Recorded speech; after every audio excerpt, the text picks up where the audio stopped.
Suatu ketika baginda Nabi punya permasalahan dengan Sayyidah Aisyah radhiyallahu taala anha dalam rumah tangganya. Padahal rumah tangga Nabi, Nabi tidak pernah bersalah, Nabi tidak akan zalim, Nabi tidak akan melakukan kesalahan karena seorang Nabi adalah maksum. Tapi Sayyidah Aisyah, manusia biasa, wanita mulia yang dipilih oleh Allah untuk Rasulullah, terjadilah percekcokan antara Siti Aisyah dengan Rasulullah. Rupanya percekcokan ini adalah lumayan agak berat. Hingga Nabi pun minta tolong kepada sahabat setia beliau, yaitu Sayyidina Abu Bakar As-Siddiq. Hai Abu Bakar, aku punya masalah dengan istriku Aisyah, yang tidak lain dia adalah putrimu. Dan aku akan jadikan engkau penengah, hakim antara aku dengan dia.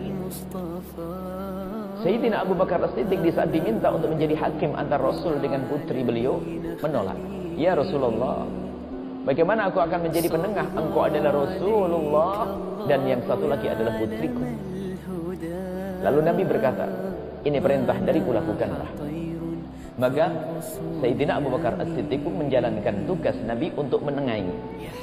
Kemudian Sayyidina Rasul sallallahu alaihi wasallam berucap, bersabda, berkata kepada Siti Aisyah, ya Aisyah, ini ayahmu akan siap menjadi penengah di antara kita berdua.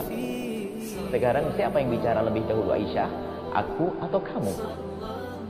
Begitulah bijaknya seorang laki-laki, tidak dikit-dikit, tidak langsung ngomong begitu terocos, bicara begini-begini, tidak. Aisyah, sekarang ayahmu akan jadi penengah. Yang ngomong aku dulu atau kamu dulu? Karena Siti Aisyah, ya namanya manusia biasa, masih dalam suasana marah. Marah bukan benci, ingat. Marah itu wajar dalam suasana rumah tangga. Masih suasana marah, berkatalah Siti Aisyah, ya Rasulullah, engkau yang berbicara dulu, tapi jangan berbicara kecuali yang benar. Memang Nabi pernah ngomong salah? Nabi mah sabar. Nabi tidak marah karena tahu istrinya lagi marahan dengan beliaunya. Tapi Sayyidina Abu Bakar As-Siddiq yang sangat mencintai Rasulullah melihat putrinya berucap semacam itu, langsung mau dipukul itu Siti Aisyah.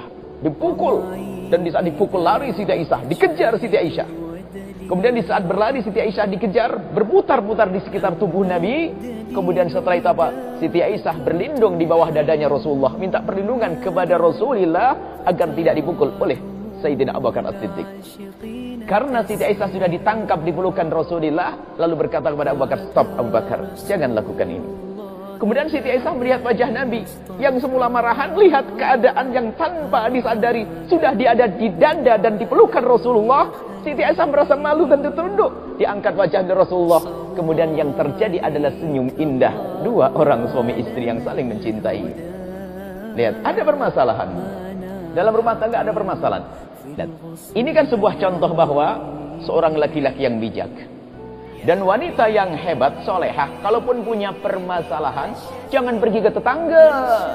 Lihat, tetap suami sebagai tumpuan. Suami tetap sebagai tempat untuk berlindung. Suami adalah tempat untuk mengadu. Lihat, Sayyidah Aisyah di saat berlari dikejar oleh Sayyidina Abu Bakar As-Siddiq, ternyata larinya di dadanya Rasulullah. Karena biarpun di dalam hati Siti Aisyah ada marah waktu itu, tapi diam-diam penghormatan juga masih ada, cinta masih ada. Wanita zaman sekarang kalau sudah marah suaminya pergi, tidak tahu kemana dia. Kalau ini mah wanita solehah semuanya di belakang. Ada wanita zaman sekarang begitu. Ada lagi suami kalau sudah marah sama istri, Masya Allah, main tempeleng, main pukul. Karena dia tidak bercontoh. Bercontohlah pada zaman Nabi. Nabi, lihat, punya masalah. Tapi bagaimana menyelesaikan masalah dengan indah. Bukan dengan caci maki. Bukan dengan olok. Akan tapi lihat, dengan keindahan. Begitulah dalam menyelesaikan permasalahan. Semua dari kita punya masalah. Semua dari kita punya masalah. Akan tapi masalah harus kita selesaikan.